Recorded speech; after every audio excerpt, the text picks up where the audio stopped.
Yung So, ang kulot-kulot. unang-unang airing ng Itbulaga on TV, naalala nyo pa? Pero nung time na yon, isa lang ang noon time show sa TV, Student Canteen. Oo. Walang katapat. Wala. Oo. Walang gustong tumapat. Walang tumapat. Yung unang rating, tapat namin ng Bulaga.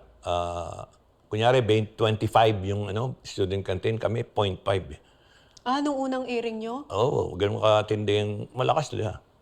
Tapos until nagkaroon kami ng mga Made in the Philippines, mga Macho Man. Mga segment nyo? Mga segment na. Nung dumikit, nilagpasan namin. Wala na, looking back Dire-diretso na yun. Yung So, ang kulot-kulot. unang-unang airing ng Itbulaga on TV, naalala nyo pa? Oo, 79, July 30. Ang pinaka-pilot ng Itbulaga, July 30, 1979. 79. 79. Itbulaga, 1 year old, 99 years to go. Ay, yabang ko talaga.